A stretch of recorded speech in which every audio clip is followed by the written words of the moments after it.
Hey guys, Caesar here, host of the Creepy Fox Scary Stories podcast, and thanks for clicking on another one of my videos. Today I present to you all 2 hours of some of your favorite scary stories themes.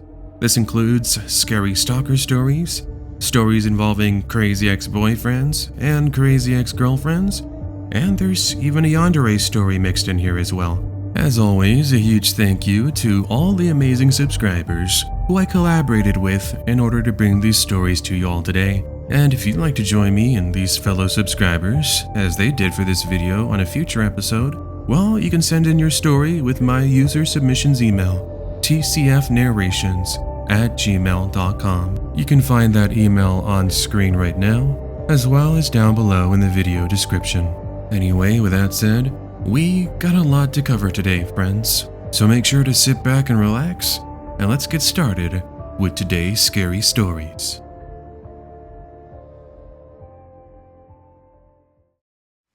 Back in 2004, when I was in high school, I used to be a part of a drama club. It was small. It only consisted of about 12 members, so our group got to know each other pretty well. Now, apart from school activities, we would oftentimes meet at a local pizzeria or the bowling alley to unwind and just have fun. Other times, we would meet up at our houses to have parties and watch marathons of our favorite shows and movies. About 3 months into making the new club, though, we wanted to expand and try to get new members. We would get some every now and then, but then they would just end up leaving after a week or two. Things started to get creepy when we got this one guy who we will refer to as Jose. I had no feelings for him, mind you, but he started showing signs of liking me.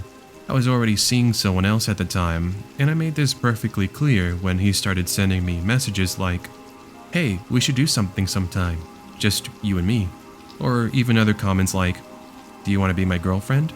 I felt bad because I didn't want to hurt his feelings. He seemed pretty awkward, but we were all about letting anyone join our club. Our motto was to always be there for others and be as nice as we could for each other. I told him I would love to be his friend, and if he needed anything, well, I could be there for him. Even with that, things continued to get a lot more uncomfortable for me. It first started with him not showing up to our club meetings anymore. There would be some days I would return to my locker, and I would find letters inside, which I would later find out were written by Jose. They were pretty much letters describing his fantasies and how he dreamed about me. I'm guessing he thought that if he kept sending me these, well, maybe finally I would notice him or something, and I would change my mind and go out with him. Fast forward a month or so later, and the letters seemed to have stopped just like that. He had now apologized, saying what he did was wrong and how he would love to be friends with me. I accepted, and he started showing up to our club meetings again. One day it was my turn to have a party at my house, and I'd invited Jose as well. While there, he was acting really weird and kept nervously looking at me while playing his Game Boy Advance. "Hey, Jose, you good? Come on, why don't you lighten up and play some Monopoly with us?" Yeah, sure, but I need to use the restroom. Do you mind telling me where it is?" I told him where it was, and he goes to take care of his business. Fast forward about 15 minutes later, and Jose has not returned. Well, that was weird. I give it another 10 minutes or so, and I'm mentioning to my friends that he hasn't stepped out. I now go over, and I knock on the restroom door. "Hey, Jose, it's me, Hannah. You good in there?" No response. I go for the doorknob, and it's unlocked? Well, he isn't in here. So then where did he go? I make my way back down the hallway, and I start to hear movement in my room. I open the door, and there he is going through my clothes and drawers. "Jose, what in the hell are you doing in here?" "Oh, I was just playing with your cat. She came into the room, and I followed her in here." "So then, why are you going through my things?" It was true. My cat Luna was in the room, but she wasn't in my drawers. He apologized, but I tell him he needs to leave now. He does, and all my friends think his activity was really creepy. Things wouldn't get better from here. He would text me almost on a nightly basis saying how he was sorry and how he wanted to be friends again. I would have agreed if it wasn't for the fact he showed up to my house uninvited. You see, I had been studying for exams, and that's when I heard a knock on my window. I opened the curtain, and there he is staring back at me menacingly through the night. Jose, what are you doing outside my window? I just came to see if you were home. I wanted to talk to you. Now is not a good time, Jose. You need to leave. This is ridiculous. How would you like if someone showed up to your house when you're home alone? I'm sorry. I really am. It's just, I really like you. Are you sure you don't want to be my girlfriend? Jose, for the last time, I just want to be friends. I already made that perfectly clear, didn't I? This needs to stop, and it needs to stop now. I pretty much did all I could to ignore him at this point, and I had told my friends about this. Thank God I would be graduating in about a month or so I wouldn't have to see him anymore. That's how it remained for about a year. But one day out of the blue, I got a message on my MySpace, and it was Jose. He pretty much told me that if I didn't talk to him or pay attention to him, he was going to do something bad. It would show up in the news. This was when I finally told the police, and they looked into it. It turned out that he had planned to show up to my university with a gun, and you can just imagine the rest. Safe to say, he's in jail now, and I never heard from him ever again.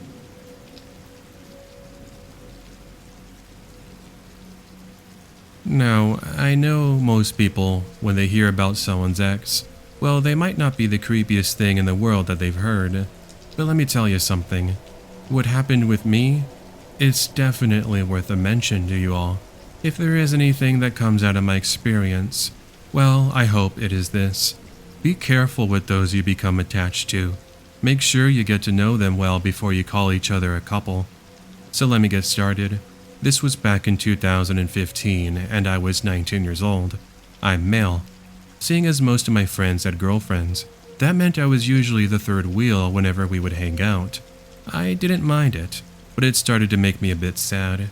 This would especially get to me whenever I would call up my friends, but they were with their respective significant others. Thankfully, even though I was a late bloomer of sorts, I did finally meet a girl while studying at the library. In this story, we will refer to her as Mariah. Now, I should mention I'm pretty shy and get pretty anxious, so it was a bit awkward when she was the one to approach me.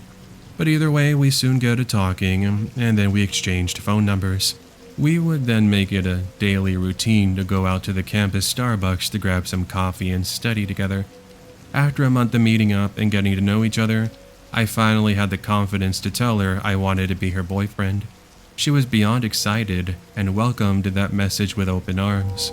Now that we were a couple, things were going steady for around 3 months. Seriously, I was the happiest guy in the world, but it seemed that this fairy tale had its dark side.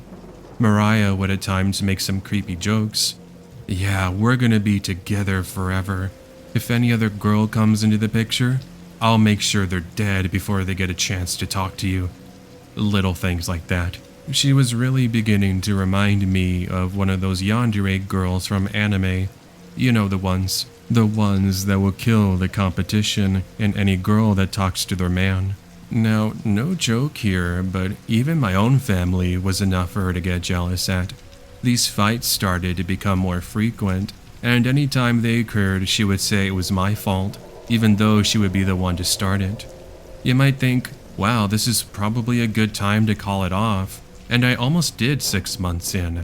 But I held on to hope after we both made the promise we would never fight again. Now, apart from little things, this promise seemed to have held strong until after our 1-year anniversary. The fighting again commenced, and what was really the final straw was when she came after me with an ice pick as she thought I was seeing somebody else. Unfortunately, a misunderstanding, and it almost cost me quite literally my eye. Again, why not break it up? No need to tell me though, because after that fight, that was it. She absolutely lost it and began to have a breakdown. She started tossing plates, cups, chairs, tables, anything she could get her hands on. Now, after trashing my dorm room, she storms out where my dorm roommates were just arriving. I had to explain what had taken place, and they were legitimately worried. This was actually the first time I'd ever told them about Mariah's temper, and that pretty much was it. She would try to reach out to me on social media, but after making my accounts private and blocking her, well, things went dark after that. I would later learn that she had multiple personality disorder, and that was the reason why there would be some days she would be fine, and other days she would completely lose it. Why it took so long to find that out, well, I'm not too sure, but that part of my life is now done with. I've since moved on, but it has caused me to become more cautious with who I talk to, which is a bummer because it should not have to be that way, but it is what it is.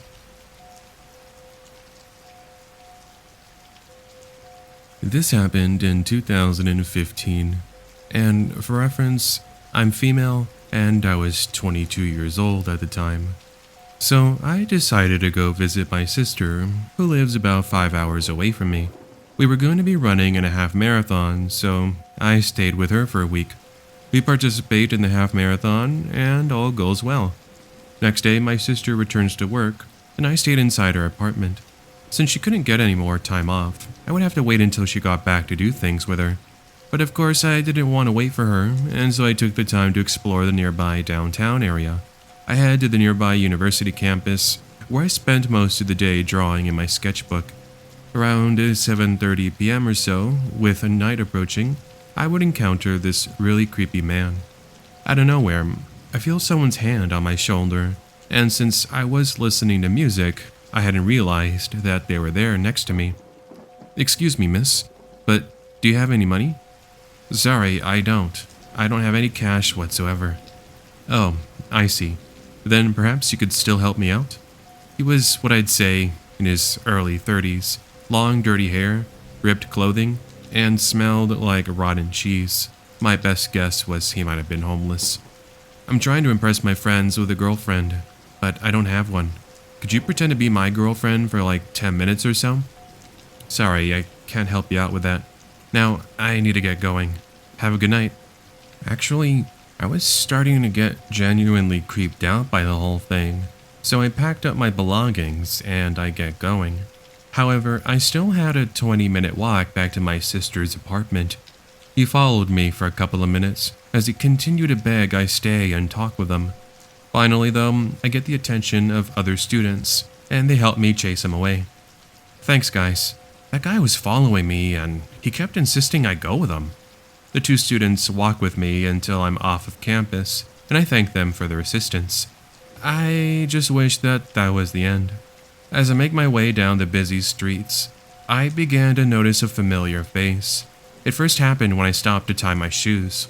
I looked behind me, and that same creepy dude from campus had been walking toward me. He literally stopped as soon as I laid eyes on him. I tried to give him the benefit of the doubt, thinking perhaps he lived in the same direction. But I now quicken my pace, and I look back after a minute. There he is. He stops yet again, and I'm getting confirmation he was indeed stalking me. I now watched as he turned into a dark alleyway, and he disappeared. Perhaps he truly lived down that way, and this was all finally over. Maybe it was just a huge coincidence, but it wasn't. Now, since I was unfamiliar with the city streets here, I hadn't realized this alleyway acted as sort of a shortcut, if you will. I'm now about 2 minutes from the apartment, and that's when I pass another alleyway. It's here a figure is slowly approaching me from the side. It's the same creepy dude, but this time I could see he had something sharp in his hand, something like a knife. I knew now he was after something more than money. So naturally, I book it to the apartment as I can hear him chasing after me. With the apartment in sight, I yell out to a couple who had been walking outside with their German Shepherd. This gets their attention, as I now hear the footsteps behind me slowly stop.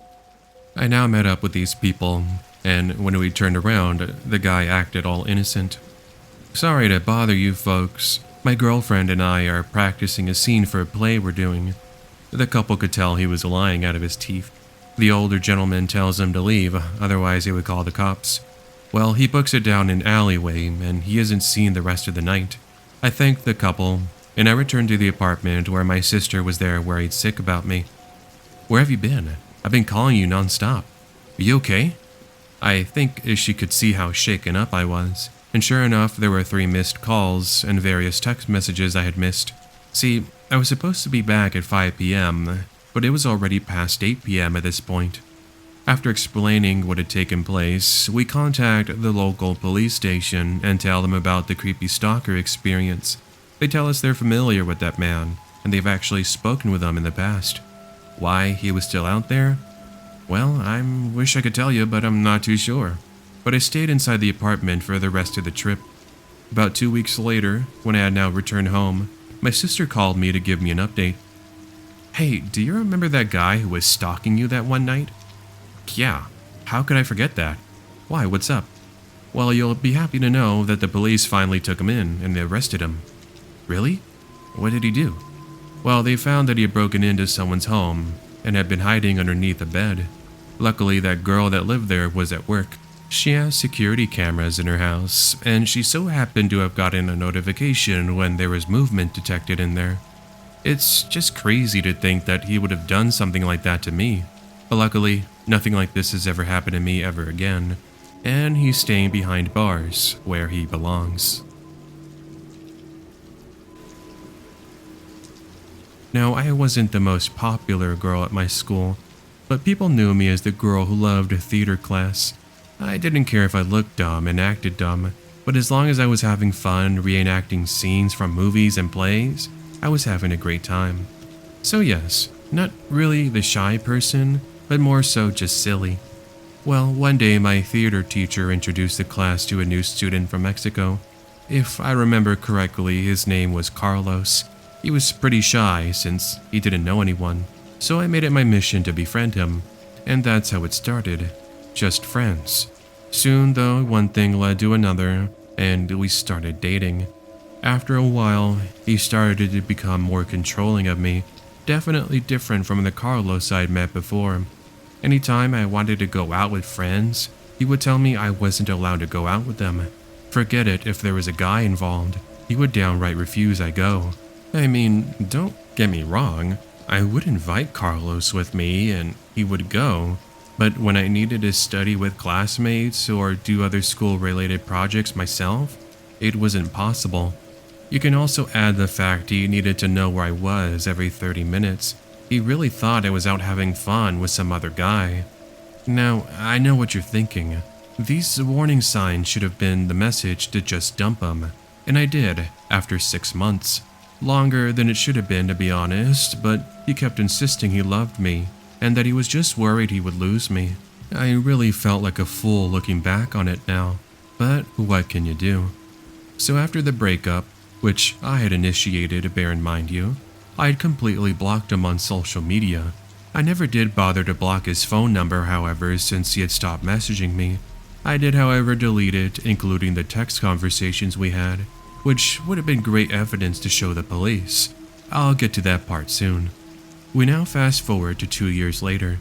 I was in college now, and I was dating someone else. Now, unlike Carlos, this guy, who we will refer to as Jeremy, was the complete opposite of Carlos. By the way, we are now engaged. Anyway, he is very trusting of me, and always goes out of his way to be there. Just so you know, I had mentioned Carlos to Jeremy one day, but they had never actually met in person, as Carlos ended up going to a different university. Regardless, Jeremy despised Carlos with a passion. We now fast forward another year. It's been 3 years since I last dated Carlos, let alone even heard of him. One day, out of the blue, I get a call around 2 in the morning from a number I didn't recognize. I, being curious, answered it since I was wide awake working on a paper. Hello? Good morning? Who is this? I hear crying on the other end. Then there is a voice. Hey, do you remember me? I still love you after all these years. It's me, Carlos. Remember? Where do I begin? First, I want to apologize for everything I put you through back in high school. It's worth a shot, but would you be willing to let me back into your life? That was more or less how it went. Suddenly, all the memories of the past came flushing back to me, and I remembered how angry I was with him.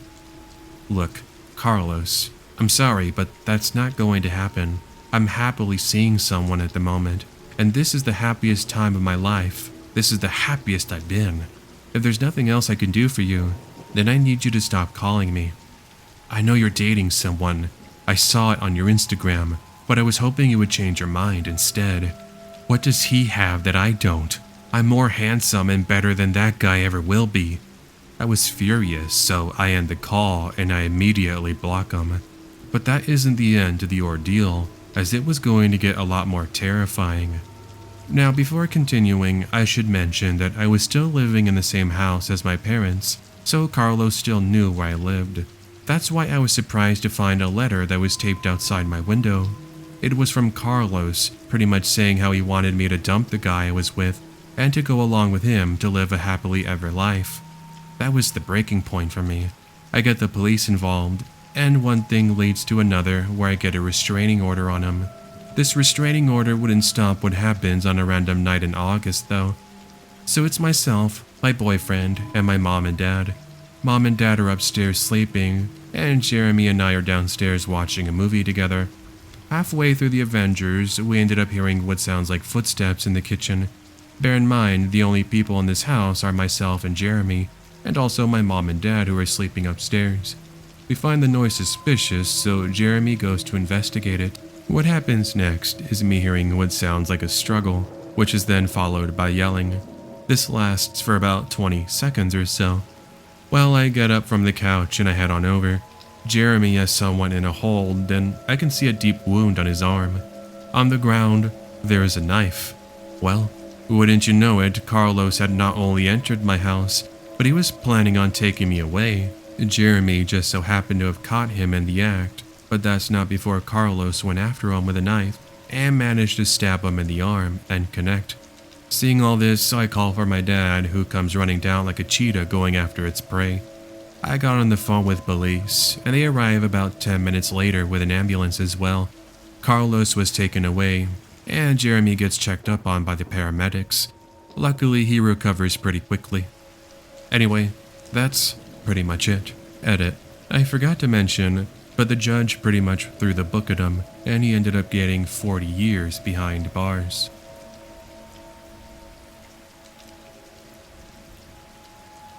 This was something I had to deal with back around 1998. I just moved out from my parents' home, and finally had a place for myself in a quiet suburb. I was actually fresh out of college, and I was working for a bank.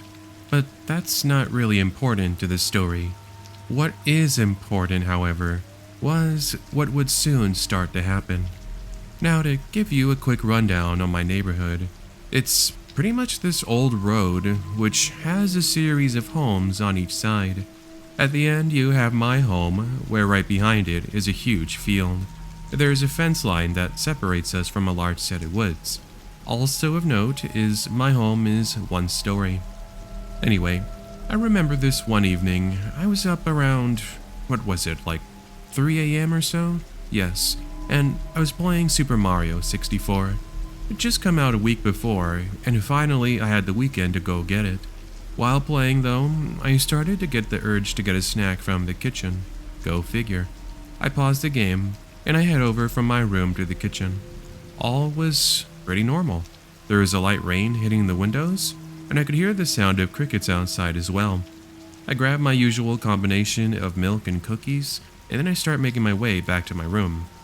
But here's the thing. One step out of the kitchen, and I hear something fall over. This was followed by what sounded like footsteps on my back porch. Instantly, I got the chills, and actually I spilled my milk on the ground in the process. Nervously, I turned around and I looked at the window. Through the curtains, I was able to see the outline of someone standing there. It scared me so much that I grabbed one of the knives and slowly walked up to the window. It was actually sort of like a scene out of a movie, if you want to call it that. And there is a man in a hoodie standing right there with a creepy grin on his face. Hey, you need something? What's the deal? I said. He doesn't say anything at first. He just stares into my eyes like he was planning something. I just wanted to come inside and say hello. I'm one of the neighbors. Can I come in and can I talk to you? Now, here's something that I forgot to mention to you all. I just moved here about a month ago. Though I didn't really know the neighbors that well, I knew one thing was for sure. This guy looked nothing like everyone else. I'm not trying to sound mean by saying that. You see, for one, he looked homeless, and second, his clothing was torn and looked dirty. I'm sorry, but now isn't the best time. Besides, it's 3 in the morning. I need to get back to bed. I gave him the benefit of the doubt, seeing as nothing like this had ever happened to me before. He apologizes and walks off into the night. Definitely a weird encounter, but as a precaution, I call the police department anyway, and I report the incident. They wanted to know if I wanted an officer to come out, but I told them, nah, it's fine, it's alright. Yeah, I know, dumb mistake.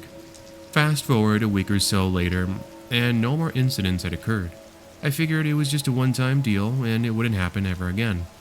Well, it was around 8 p.m., and I was returning from doing some grocery shopping. As I approached my home, I was able to see movement by my front porch. As my headlights illuminate the area in front of me, though, there is once again someone with a hoodie, and they're seemingly trying to open my window. This person instantly turns back to me. One look at his face, and it reveals the same man who had shown up a week prior. He then runs off into my backyard, and I give chase, but by the time I catch up to him, they are at the fence line heading into the woods. Immediately, of course, I call the police, and they showed up. Well, after doing a thorough search and talking with the neighbors, they pretty much came up empty-handed. However, they did tell me they'd have an officer do an extra patrol for the next couple of nights. Those extra nights come and go, and once again it goes quiet. Well, in the 3-month span since I last encountered that weirdo, I'd installed the cameras around my property, and I even had a security system put in place too.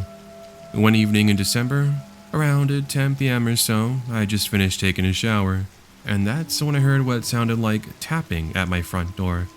I grab a towel, and I head over to look through the window, but by the time I reach it, it's nothing but the empty night. It did make me paranoid, so I go over to check the camera monitor in my room. There's nothing. Rewinding the footage, however, well, let's just say that revealed something else. Something way more creepy. You see, about 10 minutes before I heard the sounds, the footage actually shows someone stumbling around my backyard with what appears to be like a crowbar. They were swinging it around and even breaking some of my ornaments. Since I was in the shower and I had music on, well, I hadn't heard any of it. This was when it was about to get even more horrifying, though. You see, since I had the monitors in my room, I was nowhere near the next source of noise. A loud crash is heard from what I assumed was the kitchen next. I froze, and time seemed to have went still. I then heard footsteps echo through my room, which was followed by someone yelling incoherently. I was so frozen with fear that I immediately locked my door and I pushed some furniture in front of it. All the meanwhile, someone is going completely crazy calling out for me, saying that I was going to be sorry. I was confused, but I got on the phone and I called for help. It's while on the phone, though, I began to hear something hitting my bedroom door. I know you're in here. Just remember, you did this to yourself. I begged the dispatcher to hurry up and tell the police to get here faster. However, it was in this moment that I actually remembered something. My dad had given me a shotgun a couple of months back as a means of protection. Sure enough, it's lying there underneath my bed. The dispatcher tells me that if he does break into the room, well, I could go ahead and shoot him dead. Trust me, lady, there was no need to tell me otherwise. Well, what do you know, he is able to form a small opening through the door, just like something straight out of a movie, and I can see him. I'm now pointing this bad boy at him, and I'm daring him to make his way further. But the dude literally stops in his tracks, and he runs out of the house. I give chase, and again he's running off into the woods. Finally, police officers arrived 10 minutes later, and we go ahead and we check the footage. It is hard to sort of make him out, but I more or less had a visual idea on what he looked like. Long brown hair, I can see what looks like a light stubble, about 5'9", 200-ish pounds, with a small scar on his right cheek. Well, after a few days, they call me over to the police station and they have me look at a lineup. I was able to pick out the guy pretty easily, and he eventually tells us it was him. Well, it turns out he had quite a history to him, and had actually just been released a little under a year ago. I never heard anything more about it. I just hope I never have to encounter that home intruder stalker ever again, because next time, if he breaks in, well, that shotgun is awaiting for him.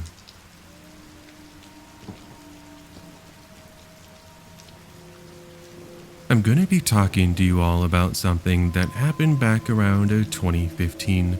I hope by the time I'm finished retelling you this, though, you're going to be a lot more careful. I've been going through a pretty tough time at that point. I had broken up with my then partner John, and I was in between jobs. I was going to school, but even then I was having a hard time. But if there was one thing that kept me going, it was the wonderful friends that I had. One of my friends in particular, who for this write-up we'll call Amy, was always there for me, and she would always check up on me too. Eventually though, enough time passed, and I felt it was now an okay time to start meeting other people. I talked to fellow classmates and even people at my local coffee shop, but no one really seemed to understand me and or click with me either. Well, one day I'd been on Facebook playing Candy Crush, and that's when I noticed a notification. I had a new friend request. I ignored it for about 20 minutes or so, and I continued to play and listen to music. Eventually though, I started to get curious and I checked on who the request came from. I open it, and it's from a guy named Daniel. I wasn't sure who it was, so I just go ahead and click on their profile. This Daniel guy had a bunch of pictures of himself, which was also accompanied with photos of what I assumed was pets. Something else I noticed was he appeared to be a big fan of Candy Crush as well, and other Facebook games too. I don't know if you all remember this, but, actually I don't know if it's still a thing to this day, but I know for sure back then, the more friends you had, well, the more chances you get at playing the game. Candy Crush, in particular, you could have a friend send you a free refresh, if you will, and that if you run out of hearts, well, you could get another one and you can try again. He seemed pretty normal, so I just added him thinking, well, everyone has online friends anyway, so what's the big deal? A day goes by and he sends me a message though. Hey, I just saw that you accepted my request. Thanks. I'm Daniel, by the way. Do you like playing games? I'm adding people to play together. At first, the conversations were innocent enough. We would play together, and we would talk about other video games too. But eventually, I started to open up with Daniel. And hell, I'll even admit, I started to like him a little bit. He was always so kind, and he would check up on me as well. I know it sounds pretty weird to you all, but considering I never met him in person, from the pictures, well, he seemed like a pretty nice guy. He even posted a photo with what appeared to be like himself with his grandmother celebrating her birthday. Fast forward about 6 months, and we're starting to call each other boyfriend and girlfriend. We really liked each other, and even convinced me that this was destiny. I know it sounds silly, and trust me, looking back on this, it sure is, but I still hadn't met this person, and I'd never even heard his voice either. Anytime I wanted to do a video chat though, he would give me excuses. It was either, oh, my camera doesn't work, or, oh, sorry, I don't have a microphone. All of these were clear signs of a possible catfish, but I really didn't want to believe it. There was no way.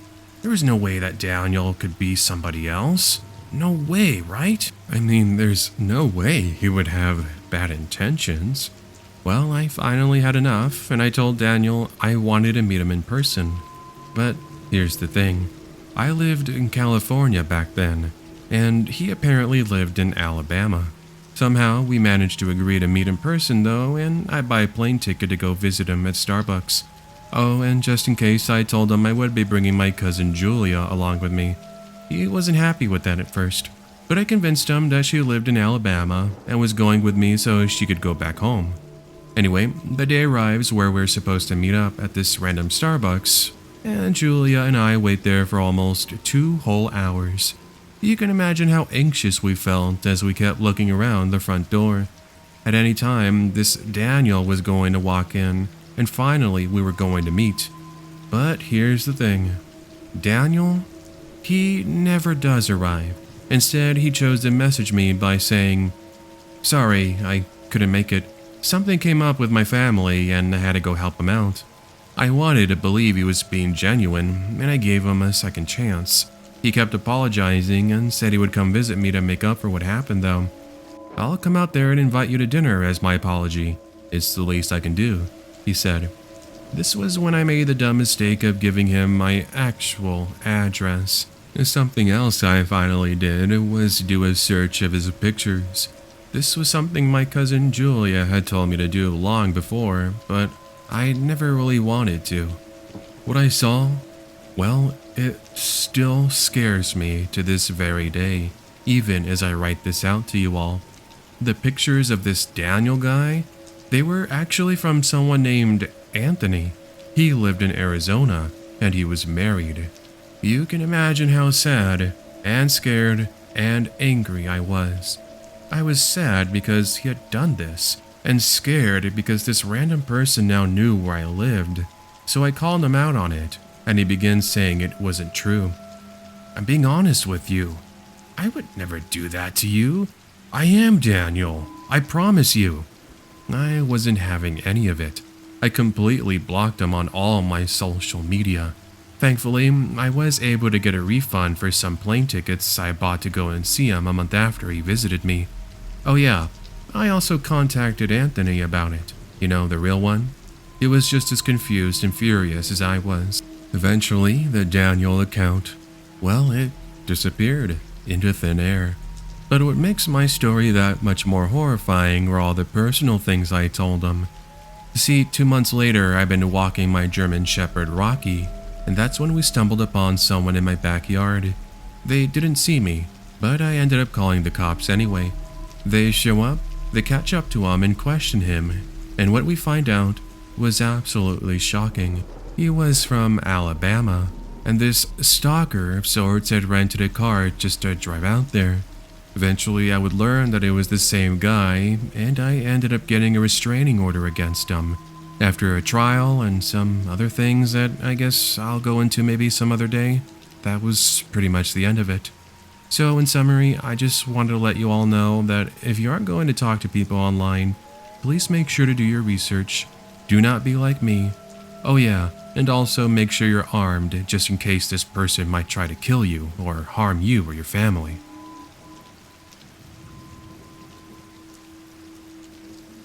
I met my ex-girlfriend a couple of years ago when I was 18 years old, and she was just a few months younger than I was. At first, things seemed pretty great, and this end-of-high-school couple was looking to outlast everyone else. Only 2 months into the relationship, and that's when I started to notice that something was wrong. Anytime I talked to other girls, she would absolutely lose it when we were alone. There was once she mistook my cousin for another girlfriend, and she told her she was going to run her over with her car. Mind you, I hadn't introduced them to each other yet, so she apologized over that over and over again, and my cousin was about to forgive her. I remember my cousin joking to me and saying, "I like her, she's definitely a keeper." I thought so too, which was why I tried not to pay too much attention to that detail. After all, I tell myself she just really loved me. This is why I made it more of an effort to be there for her and earn her trust. Besides, she was the girl of my dreams, and I didn't want a misunderstanding ruining our lives. I feel so dumb looking at it now, but I was madly in love with this girl, and I wanted to marry her. Things only seemed to have gotten worse as the weeks turned into months. She got so used to having me by her side that I couldn't even be away from her for a day without her getting worried. There was once I went to visit my grandpa who was really sick, and naturally I was away from my phone. He later passed away a few days later, but even this didn't give me a pass with my girlfriend. She had gotten so upset and annoyed because I was spending more time with him than I was with her. Even after telling her this sad news, apparently it was not enough. This was the final straw for me, and I told her we needed to take a break. So not an official breakup, but just some time away from talking to each other. This seems to settle things for about a week.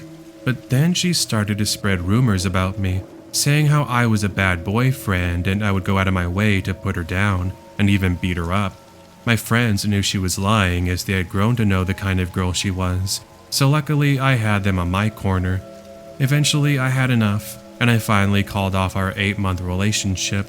She was once again livid, and she did something that finally had me getting police officers involved. As a quick note, our back door is one of those sliding glass doors that slides back and forth. At the time, it had a tendency of not locking properly, which meant anyone who knew that information could enter our home. This was something she took advantage of. Well, one night the house was empty, and my family and I were returning from dinner. First thing I do was I went up to my room to play the new video game I had purchased. Normally, when I get into my room, I superhero dive onto it where I get into a comfortable position to play. But for whatever reason, my mom wanted to change the covers. Now, you want to know what we found underneath my 2 pillows? Needles. Ones that looked dirty and used. Now just imagine had I done one of those Call of Duty dolphin dives onto the bed. There's a possibility that one of those dirty needles would have connected with me, and I could have gotten some sick illness or something. But that's not the only thing that was different. Remember how I mentioned the back glass sliding door? It was open just enough for someone to have snuck in, and so we called the cops and we filed a police report about it. Obviously, we had no idea on knowing whether or not it was my ex, but it was pretty obvious it might have been her. If a burglar broke in, they wouldn't go out of their way to do something like that. They would just take all the valuables they could and then leave, unless it was a junkie that broke in and decided to take a hit or something before leaving the mess there. A few nights later, around 3 in the morning, I was home alone, and I stepped outside to grab some Capri Suns from the refrigerator in the garage. I had my phone with me, by the way, which acted as my flashlight. So when I exited the garage, I noticed a figure walking toward the back glass sliding door. I stayed just far enough where they wouldn't notice me, but from the looks of them, they looked to be around the same height as my ex. Carefully, I approached the glass sliding door and take a look inside, and there she is, my ex. I was furious. I called the police right there and then and explained my ex had broken into my home. Officers showed up about 10 minutes after, and I meet them across the street. When they go and check my house, it's empty. Well, I was so scared to go back into the house, I go with the police to the police station, where I wait for my aunt and uncle to pick me up. The following morning, I text her and say she needed to leave me alone because I'd already called the police. She never responded, and just like that, I never saw her again. As an update later to this story, I learned that she had been doing hard drugs, and that's what those used needles were for. A friend of mine later told me that she had been hospitalized for an overdose, and was then put through rehab where she would end up getting better a couple of months after that. Fast forward about a year after that, and I noticed that she was now dating someone else.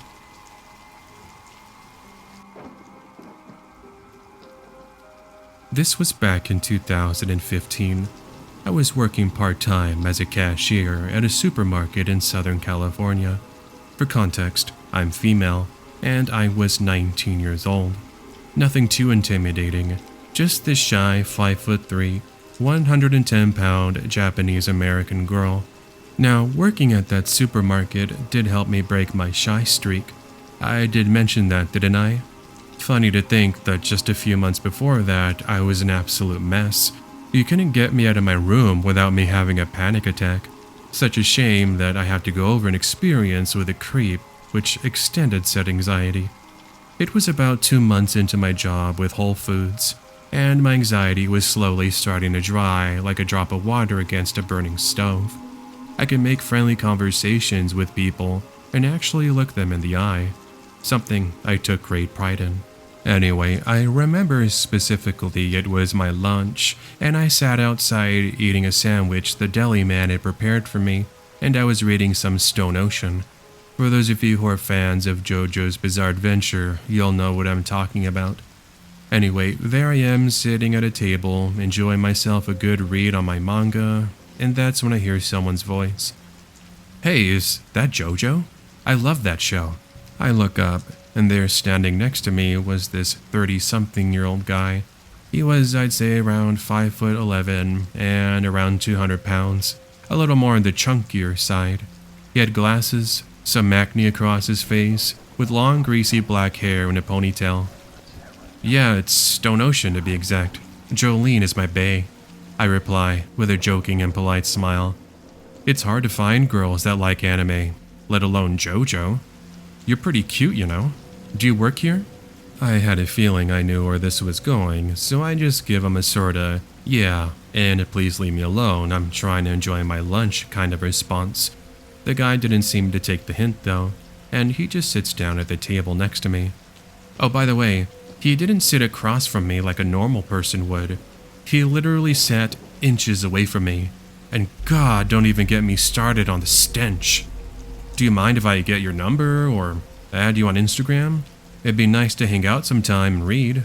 I'm the manager of a comic book store, by the way. I can get you all the JoJo you want.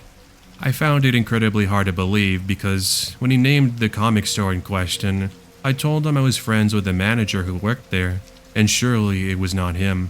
Unless, of course, there were two managers and he was the long-lost brother or something. I just obviously caught him in a lie, something which I quickly brought up. I was joking with you. I'm the manager at another comic store. I'm just messing around. At this point, I was starting to get a bit uncomfortable because he kept trying to grab my hand. I finally had enough and started to get up, but he began to apologize, saying he was a bit awkward, as if it wasn't obvious. I mean, it's one thing to be awkward and shy. It's another to be grabby with someone you just met and you don't even know. A co-worker, who we will refer to as Jamie, had actually noticed my uncomfortable situation, and she walked over saying, "Hey girl, guess what happened? Come on, you gotta see this." She leads me into the back room, where I tell her about my new creepy stalker, which by the way I haven't even gotten to the scariest part yet. Fast forward about an hour later, and I'm back greeting customers and doing my usual cashier nonsense. As I was helping out this nice lady with her little girl offering me some cookies, I happened to look just beyond my coworker Jamie. There, sitting in one of our store chairs, was that guy from earlier. I could see he had his phone pointed directly at me. I wasn't sure if he thought he was being sneaky at all, but it was pretty obvious he was taking pictures and videos of me. Luckily, no one else was in my line, so once I check out the customer, I close my lane temporarily and head over to the manager's office. Now, the nice thing about my manager is she's an absolute sweetheart, so when I told her about what was happening, herself and another male employee walk out to confront the creep, but by that point he was gone. Having a hard time, my manager lets me leave an hour earlier, and I try my best to forget about it. Just some random guy trying to get lucky, I guess, but it's still not over yet. Fast forward to the following morning. I grab my phone to check the time, and my home page is filled to the brim with notifications of likes on my photos. However, it was from an account I did not recognize. I open Instagram, and guess who had found me? Yep, that same creepy guy. Now I had easily over 200 pictures of my account, and he literally clicked on each one and liked them. But what made it worse was when I opened the message he had sent me.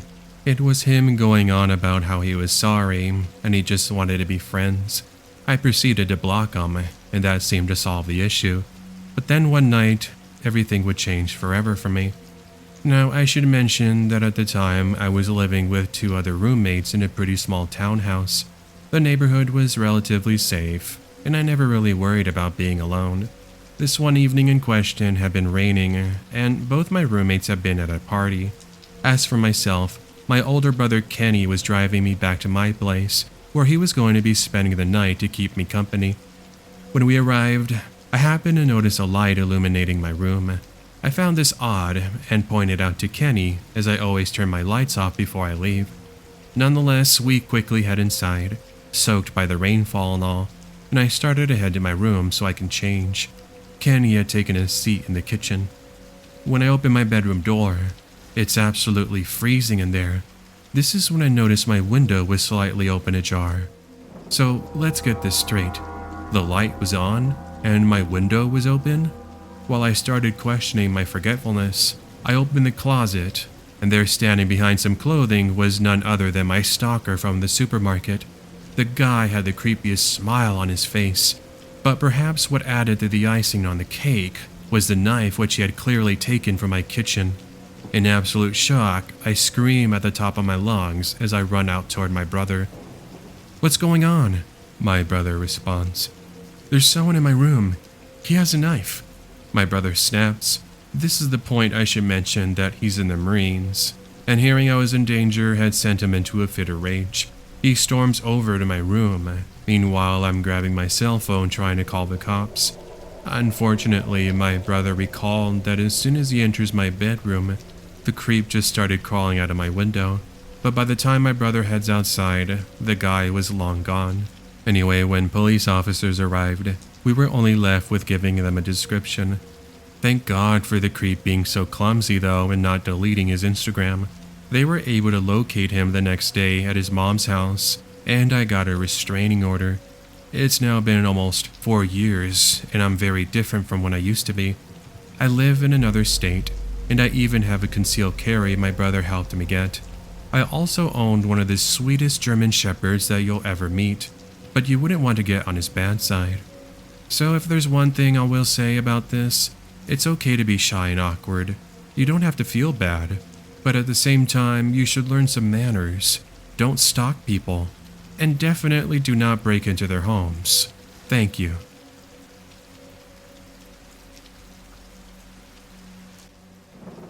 This was back when I was studying abroad in Japan, so this is 2009.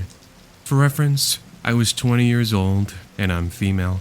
I was 5'2" at the time, 110 pounds, with short blonde hair and blue eyes. Now let me start with some context. I had studied Japanese throughout high school, and it first started by taking the beginner's courses. I soon grew to love the culture and the language, so I opted to take more. Now, studying it for 4 years straight, I decided what better way than to go somewhere where I could speak it. That's where I found myself in my second semester. Studying here definitely got the attention of many people, but everyone for the most part was really nice to me. Soon, I got to love things Japanese, such as anime, and would go to the little shops and anime cafes with the friends I made. There was one cafe I would go to that had cats that you could play with. It was really cute, and I soon started to become familiar with everyone that worked there. This would include this really weird man. I'd say he was about 40-ish years old or so. I began to notice him quite often, actually. Whenever I was on the subway or I was in the city, he would be there. Well, one day I was at the cafe working on a paper with my classmate, and that's when the man takes a chair and sits next to us. He begins to speak in the little English he knew, but I responded back in Japanese. It's okay, I can speak Japanese. Is there something I could do for you? Oh, I just wanted to come say hello and tell you that you're really beautiful. Thanks? He then began asking more about me, as he wanted to know more about me, whether I was seeing someone or where I lived.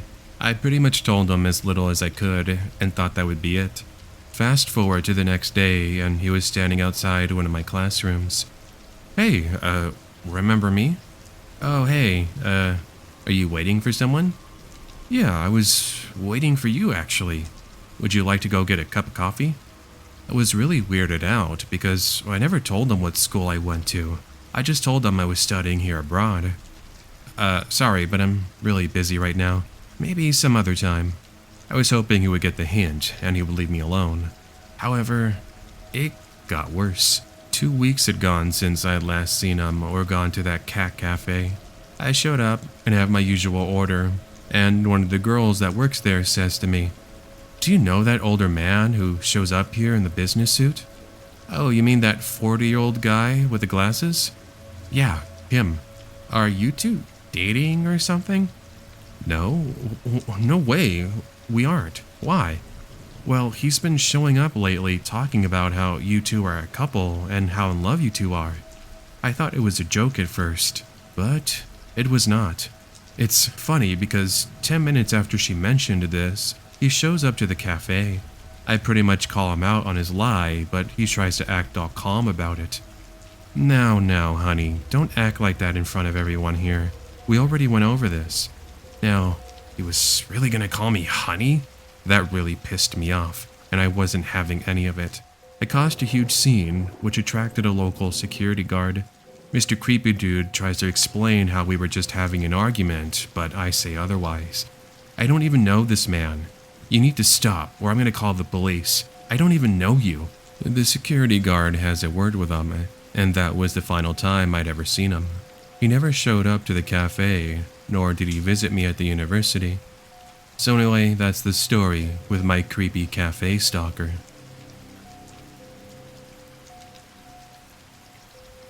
Hey Creepy Fox family. Today I'm here to talk to you all about an online stalker I had 6 years ago as of writing this in 2019. I've since moved on and I'm married with 2 kids. But this acts more as a precautionary tale that I want to mention to all that I meet. That way they're warned of these sorts of things. I was 19 at the time. It was more or less January of 2013, and life was, well, it was actually pretty good. I was doing great in school. I had a job working at a coffee shop on the weekends, and this was more or less the time I got introduced to using Instagram. You see, I was primarily a Facebook girl, as that was where most of my friends posted. It seemed like my friends were now moving over to Instagram though, and I decided to do the same thing as well. I got the usual followers, that being friends and family members, and on the occasion I would get a couple of randoms. This was during a time when I wasn't as careful as I am now with posting things, so I didn't really mind the occasional strangers looking up my profile. Well, one day I had been at the school cafeteria and I posted a selfie with my good friend Vanessa. I don't remember what the caption was, but I think it was something about the new semester. Great new start, I suppose. Something else I did was I tagged the location of our cafeteria, and I left it at that. Oh yeah, before I forget to mention, there was this guy who I remember who was staring over at us the entire time. He looked suspicious. He was wearing a large coat, had a hat on, and large dark sunglasses.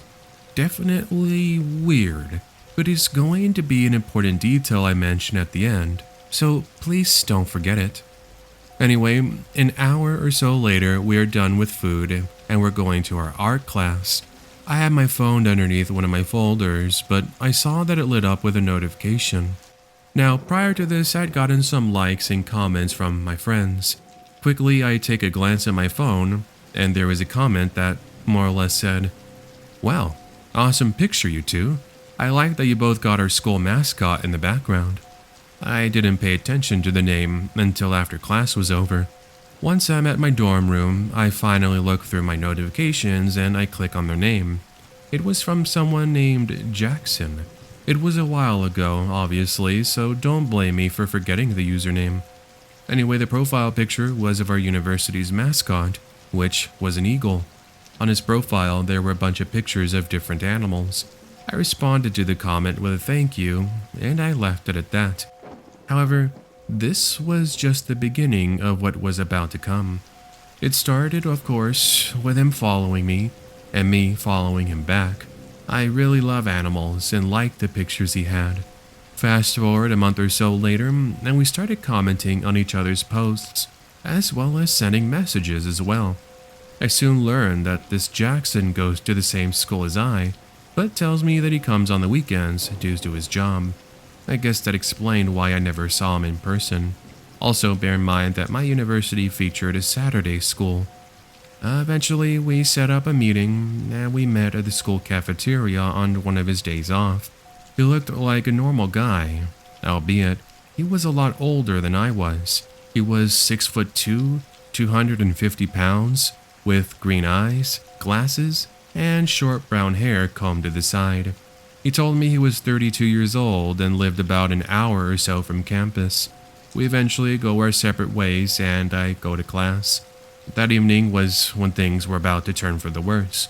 He goes on to tell me things like, "You're so beautiful. God, what I would love to do with you out in the woods where no one could hear us out there." It was weird for sure, and I joked around with him and I told him to knock it off. Somehow he had gotten the wrong idea about me, and he started giving me a hard time for it. He kept mentioning how he had so many people lead him on in his past though. Pretty much he wanted me to feel bad for him. But what really surprises me was when he says, "Do you want to be a couple? Please, please say yes, and I promise you, you won't regret it." I wasn't interested as I just wanted to be friends, and I was actually focused with school. It wasn't just a lie. This angers him even more, and what he tells me next, it should have been my sign to tell the police. How dare you lead me on like that? I can't wait to show up to your house and take you with me, whether you like it or not. For one, I never let him on.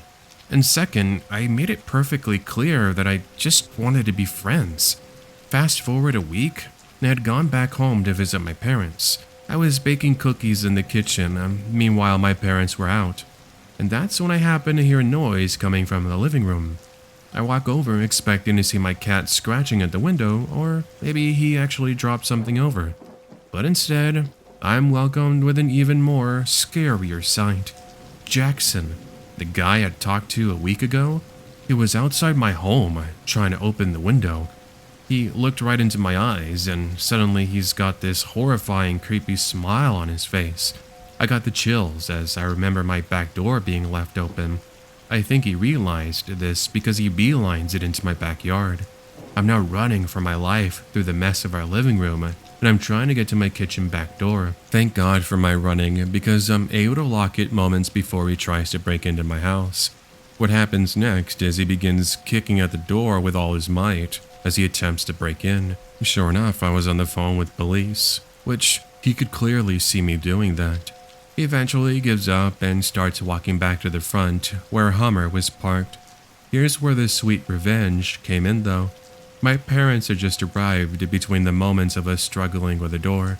All of a sudden, I hear loud shouting outside. I go over to check it out, and my dad has this dude in an armbar hold. I guess I should mention, but my dad is a US Army veteran, and he is very protective of our family, which, of course, includes myself. Eventually, the police arrive, and he's taken in for questioning. Safe to say, we got a restraining order, and we haven't seen him again since. Oh, and I found out that he actually didn't go to my school. He only pretended to be a student so that he could try to talk to college girls. Oh yeah, remember at the beginning of my story I mentioned that one guy who was acting suspicious, and he looked like he was hiding who he truly was? Guess what? It was the Jackson guy. I guess he just so happened to be there on that afternoon I'd taken the selfie with my friend, and that's when he managed to find me on Instagram. It's just crazy that he went through all that to befriend me, but only to try and get me all alone, to do God knows what with me.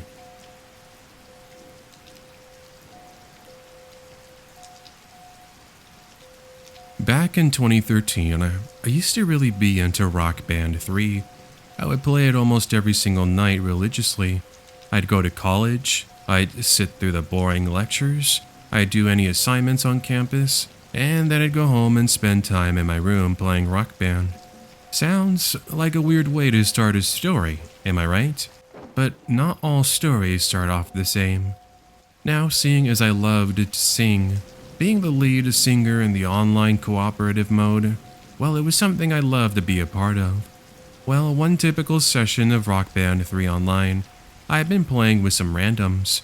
After our set list, I received a message from the drummer. Hey, thanks for playing with me. So awesome that we got such a high score. I can just imagine you have the most beautiful voice in the world. Want to add each other so we can play sometime? You seem pretty cool, so I went ahead and accepted his request. Fast forward a couple of months, and we had been playing together almost every single day. By this point, we'd become more comfortable with one another, and we talked via party chat. We started sharing things about our lives and what we did. His name was Elias, and he was from Minnesota. It was funny because I was actually in the same state as him. Eventually, I learned that he lived about an hour or so away from me, which I thought at the time was pretty cool. There were some days where he told me that he liked me and he wanted to know if I would be his girlfriend. I tried to be as nice as possible, and I told him I wasn't interested since I would rather meet people in person instead. This seemed to have pissed him off. No kidding, right? But eventually he lets it go. Well, so I thought. Fast forward a couple of months later after this, and I had slowly moved on from Rock Band 3. I did have him as a friend on Instagram, mind you, but he never really used it. Eventually, though, I had started dating my now husband, and naturally we had posted photos of each other. On a random evening, I posted a picture of us together at Cheesecake Factory, and that's when he ended up commenting on my post. So this is the reason why you don't talk to me anymore? What does he have that's better than me? You never even gave me a chance. Huh, yeah, I see how it is. I know exactly where that Cheesecake Factory is. It's not too far away from where I am. I made it perfectly clear I never wanted anything. I just wanted to be friends, that's all. Well, he never did show up, but he continued to send me messages on a daily basis. I told him he needed to stop, otherwise I was going to block him. I should have just blocked him right there and then, but for whatever stupid reason looking back, I didn't. This temporarily makes him stop as a month or so goes by. Then one evening, I was at home by myself, and that's when the phone started to ring. Annoyed, I go and pick it up, and on the other line was a familiar voice. "Hey Taylor, I can see you through the window. Nice pajamas you have. Are those dinosaurs? Dinosaurs are my favorite." I lost it. I grabbed my dad's gun from the display and I head over to the window. There he was on the phone, but his expression suddenly changed. "If I ever see you out here again, I won't be afraid to use this, or I'll call the cops." He gets inside his car and pretty much Vin Diesel'd his way out of the driveway. At this point, I called the police and my parents as well. It's actually kind of funny because just like that, he never did message me again. I later learned, though, that my dad had sent him a, well, let's just say not so kind message over on Facebook. It basically said something along the lines of about how if he ever tried anything or he showed up to the house again, he would be the first to come knocking on his door. I've since moved out, and my parents also sold the home. Not sure where Elias is today, but I just hope he isn't trying to do this again with somebody else and trying to stalk them.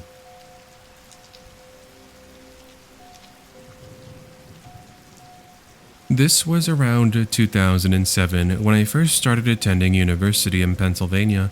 I wasn't the most popular girl in the world. I did have my childhood friends growing up though, but just like life happens, all of them had since moved away to pursue their own careers. We would talk over the phone, but it was unfortunate because I knew I had to move on as well. The first day or so classes, I'm pretty much sitting by myself. Meanwhile, everyone else is talking to one another. On the second week, I noticed this guy I hadn't seen the day prior. He seemed kinda awkward just like me, but he sat next to me and introduced himself. His name was Michael, and we soon connected over our love of bands and video games. A week or so into the semester, we started spending more time together.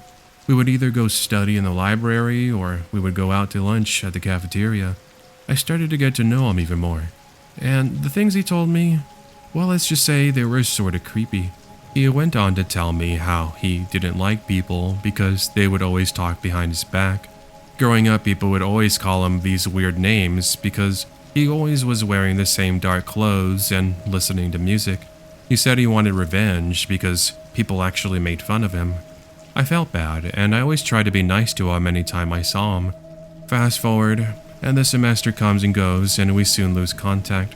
I started to make more friends, and spent less time talking to him. But out of the blue one afternoon, when studying with my friend Emma, he walks up to our table. "Where have you been all this time, Amy? I thought we were friends." "Oh, sorry, Michael. It's just I've been really busy with school and work and life. You haven't seen the messages I've texted to you?" I guess he had given me the wrong number, and so he thought I was ignoring him. He goes on to tell me how I was mean to him and how I was just like everyone else. It actually got to the point where we had to call campus security because he started throwing chairs at the windows and was fighting with fellow students. He then began saying that he would come for me on another day, and things wouldn't end well for me. Now when I looked back on this, I regretted him knowing where I lived since one day he actually came over and we studied together at my house. Anyway, fast forward a week, and I was studying at home. Someone rings at the door, and my dad goes to answer it. He comes into my room and says, "Hey, your friend Michael, he's looking for you. What do you want me to tell him?" I didn't want to see him anymore, so I told my dad, "Tell him you forgot I was out for the day and that I wasn't home." I now overhear as my dad tells him I wasn't there. He leaves, and I finally tell my dad about Michael. Both of us thought it was weird because Michael had told my dad that, out of all things, I was his girlfriend? Yeah, I'm not kidding on that, by the way. He was dead serious. Anyway, my dad would get a better job opportunity a few months after that, and so we moved. I never did hear from Michael again, and I hope I never do.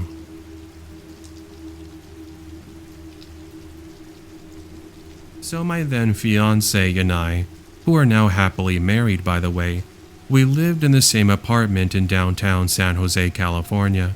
We being the responsible young adults we worked full-time jobs and had different schedules. This meant that we were rarely together as he worked during the night as a security guard, and I myself worked during the day at a grocery store. Now, as a side note, I was walking back to the apartment this week as my car was in the shop getting work done on it. My fiancé was using our other vehicle for his work. Anyway, one day I got off of work later than usual and I began the walk back at around 10 p.m. But before reaching the house, I wanted to bring back some soup. This was because my fiancé was sick, and so I thought I would surprise him with a nice warm meal. Thus, I make a 10-minute detour and go to this restaurant to pick up some soup. While I'm waiting on this order, I couldn't help but notice this woman. I'd say she was in her early 30s, and she's staring over at me. Now, it would have been normal if it wasn't for the fact she looked really familiar, but I could not place where I had seen her. This awkward stare down lasted for about 5 minutes until I get up and leave. Whatever, just some random lady seemingly out of it. Halfway home, I pass an alley and notice a figure approach me. They ended up calling out, and I made the dumb mistake of stopping in place. It was the same lady from before, but it's now I finally realize who and where I recognize her from. This was the ex-girlfriend of my fiancé, and the only reason I knew how she looked was because my fiancé had shown me pictures of her. But here's the thing, what did she want with me? Revenge, I'll tell you. She now goes on to say how I stole the love of her life and that I would be sorry for the misery that she has been put through. I basically go on to tell her that any and all business regarding their past was between her and my fiancé, but she was not having any of this. She begins to curse at me and I naturally get to step in. She ended up following me until I arrived at the apartment. This was a big mistake as she now knew where I lived. Now luckily you need a key card in order to enter the building. This meant that as soon as I entered, well, she was forced to wait outside while I finally got to breathe a sigh of relief. But that relief would change when I see she takes out a goddamn knife and then begins pounding and punching at the door. She hit it so hard, I actually could see blood on her knuckles. Needless to say, I book it to the second story where I lock myself in and I call my fiancé. I couldn't believe what he told me. It turned out that one of his ex-girlfriends had messaged him saying that she was following his new girlfriend, which is me by the way, and she was going to go out of her way to ensure I could never be heard from again and kill me. Needless to say, we called the police, but for whatever stupid reason, they never really took it seriously. But luckily, we never saw her or heard from her again.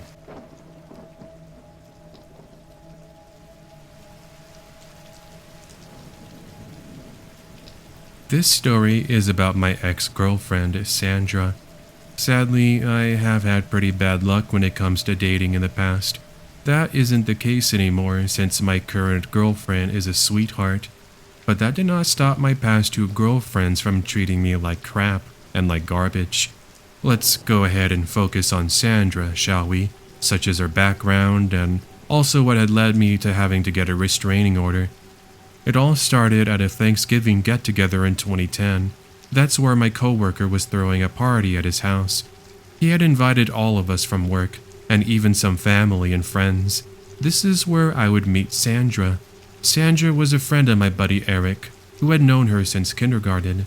She was 25 years old, short with brunette hair and loved running, just like me. Now, Eric had known the hard time I'd been through with my ex-girlfriends, but he told me he wanted me to give Sandra a chance. Mind you, I wasn't looking for anything, but Eric insisted Sandra had just been out of a pretty bad breakup with her boyfriend. I already knew this was bad news, but we did hit it off pretty well. After that night, we started talking a bit more, and eventually we started dating.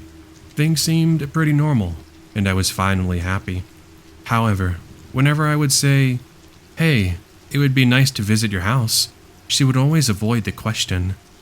Well, there's one time we went on a date, and I wanted to know if I could go into her apartment to use the restroom, but she refused. I assumed she was just shy that I would see her messy apartment, which honestly couldn't have been more worse than mine. But then one day at work, I received a voicemail from a number I did not recognize. It turned out to be from a man claiming to be Sandra's fiancé. I was confused. Sandra told me she had just gotten over a bad breakup. What was this all about? And thus I confronted Sandra about it. She denies it at first. That is until I played the voicemail back. Finally, she admits that she hadn't exactly broken up with her fiancé, and that she wanted to get back at him for all the bad things he had put her through. So pretty much what she had told Eric and myself was a lie. I was devastated. To think I was just some guy she could come crying to because the other guy was a jerk. Needless to say, I broke up with her and she was absolutely livid about the whole thing. She started calling my work every day and sending me hundreds of messages. There was even once she had left a love note on my door. There was a teddy bear along with that, and it had a picture of me over its face. As for that letter, it went into great detail on why I should accept her back.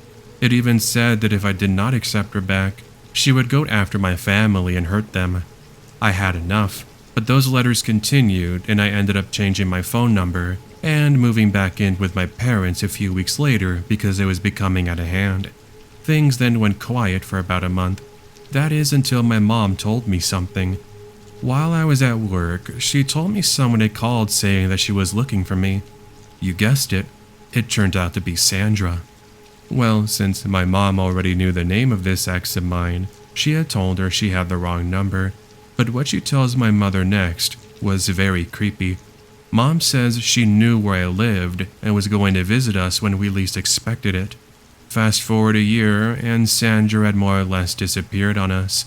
Finally, I was able to move on from Sandra, and I met my now wife, who we will call Ariel. About 2 months into dating, Ariel started receiving messages on her Facebook. And who might it be from, you might ask? Sandra. She was not only back, but she was jealous and furious about Ariel. Sandra started going into great detail on what she was going to do to Ariel when she got her hands on her. Of course, I told Ariel about Sandra, but I never thought that she would come back after that. Also, Ariel blocks her, and it's now we finally get the police involved. We ended up filing a restraining order, and officers assured us that if she ever showed up in person, she was going to get arrested. It's now been years, and we have never heard from Sandra ever again. Now I know this is not the scariest story in the world. However, it's still creepy to think of the great measure she went to try to win me back.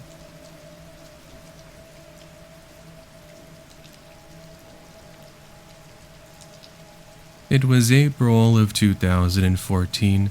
I had gone to Catalina Island off the coast of California to celebrate my 21st birthday. So anyway, not only did I get the gift of staying on the island a couple of nights, I also got the gift of meeting someone special. They are now my ex, but at the time it was love at first sight. In this story, we will refer to him as Jason. Jason was a couple of years older than me, and surprisingly he lived only an hour away on the mainland. Pretty neat. Anyway, we ended up meeting after my frisbee had landed next to him and his friends while they sat on the beach. Fast forward a week of talking and we're now a couple. Things were pretty good at first, but then there was a sudden change. He started to more or less wrap me around his finger. He would tell me who I could or could not talk to and see, and he even demanded I show him all my text messages. I later found out it was because he was insecure and jealous, but as this was my first time ever dating someone, I thought maybe this was just a normal thing. However, judging by my parents' reaction, I learned it was not normal behavior after all. But remember, this was my first time, and I tried my best to give him the benefit of the doubt. After all, he would always tell me how much he loved me and cared for me. But then there were a few times things started to get a bit scary. Now, like any college student, I of course had to talk to other students, and naturally we would become friends. This meant I had them as friends on Facebook, and they would occasionally leave messages on things I posted. If I would ever post a picture of myself, people would leave nice comments. Jason, however, did not take this too kindly. I remember one of my classmates, we'll call him Henry, complimented my hair, saying he liked the style. Later that night, Jason messages Henry and pretty much goes on to say that if he ever comments or talks to me again, he would personally knock his teeth out. This ended up happening with a couple of other students who later told me the scary messages that Jason had sent to them. Furious, I bring it up to Jason, to which he responds by saying he was just messing around and said it was just something funny. One thing was for sure, I was not laughing, and neither were my friends. I then tell him that if he didn't stop this activity, I would call things off. So to absolutely no one's surprise, he continues messaging my guy friends, to which they then tell me after. That was it. I break up with Jason, as I was tired of him controlling my life. Jason, as expected, did not take too kindly to the breakup, and so he started sending me messages such as, "You're gonna regret this, you better watch your back." It's now I proceed to block him on all my social media, and I even changed my phone number. Things went silent for about 6 months. That is until the day I would never forget. It was around 11 p.m. and I had just gotten off of work at Best Buy. The parking lot was empty, and apart from a few street lights, there wasn't much you could see around me. So I start walking over to my car while checking my notifications, and I'm unaware that there is a figure approaching just behind my Volkswagen buggy. When I go to unlock the door, the figure steps out, and I look away from my phone, and to my surprise, it's Jason. I wasn't sure what this was all about, but he wasn't too happy, and neither was I. We started to argue for about 3 minutes, and that's when he reaches for something in his back pocket. To my shock, he takes out a knife. Suddenly, all the adrenaline in my body is telling me to run, but I was frozen in fear. He approaches me and smacks the phone out of my hand, and then proceeds to stomp on said phone. "You're not going to call anyone for help. You're going to come back with me, and I'm tired of this waiting game with you." It's finally now I snap out of my trance, and I begin running back to the Best Buy where some co-workers were just about to close. They see me running along with Jason, and without hesitation they open the doors. All three of us then lock the door behind them, and we reach for the alarm. Jason takes off running, and the police arrive shortly thereafter. Once I've given them a description, well, they go to his house, but they are unable to locate Jason. They do, however, have a talk with his parents. I'll save you the rest of the details, but eventually I file a restraining order. But guess what? That did not stop him from showing up at my work once again, demanding I take him back. He was taken in for breaking the order, and that was the last I heard of Jason. He now has another girlfriend, as far as I know, and I'm hoping he has since moved on from chasing me. It's just scary to think that for 6 months he had been waiting to act, and he was just hoping I would let my guard down. Anyway, let's hope I never have to deal with someone like that ever again. I used to work for a company where there was this one guy who didn't know what boundaries were. Now, for this story, we're going to refer to him as Sam. Sam would get in your personal space and would want to know everything. This was something I wish I knew prior to meeting him. If I knew ahead of time, things might have been better. Oh yeah, and before I forget to mention, this spans a series of months. Okay, so as I mentioned, I met Sam at work right before our summer holiday. We ended up talking on our company chat. "Hey there, do you have anything going on tomorrow? I was just wondering." "Hey Sam, yeah, actually I have things I need to take care of. I'm taking summer school classes online, so I need to study for that. Also, I have some other chores I need to get to." "Aw, seriously? Well, that's unfortunate. I just wanted to get to know you better, and maybe we could be friends? After all, we got the working thing together. It would be great to meet up for coffee. Sorry, it's just I don't really have many friends, and you seem really sweet." I felt pretty bad when he mentioned that. I myself don't really have friends in real life either. I do have some I talk to over the internet, but not many in person. I figured, what the hell, what could possibly go wrong? Well, you know what? I think I could go ahead and make some time right before lunch. Really? Awesome. I'm really looking forward to that. There's actually something I want to tell you, but I'll go ahead and wait until we meet up in person. I don't think it takes a genius to realize what he wanted to say to me. Either way, I try to act like it wasn't anything special. Fast forward to the next day, and I'm feeling really nervous about the whole thing. I don't know, but it's like my brain was telling me something. I guess a sort of sixth sense, if you will. This probably isn't a good idea, I hear echoing in my head. But regardless, we meet up for the coffee, and then he tells me, "You know, I just wanted to tell you that I really like you. Not like a friend to like you, but more." I knew it, so I tell him I was not interested in anything like that. Besides, with all that I had going on in my life, I couldn't, even if I wanted to. I did tell him I had no problem being friends, since that was something I thought would happen. We soon go our separate ways, and I started telling myself that I should have been a little more firm about the whole thing. Naturally, he had my phone number. You can imagine, though, he started to message me soon after I left. And we aren't talking about innocent messages like, "Hey, thanks for meeting up with me," or even, "Sorry about earlier. We could be friends. It's not a problem." No, I'm talking about this guy sending me creepy messages talking about everything and anything. There were some days I ended up getting like 50 text messages from him, which to me was both baffling and also a bit scary. Sadly, I needed my phone for work, so it's not like I could have gotten rid of it. It was starting to get to me, though.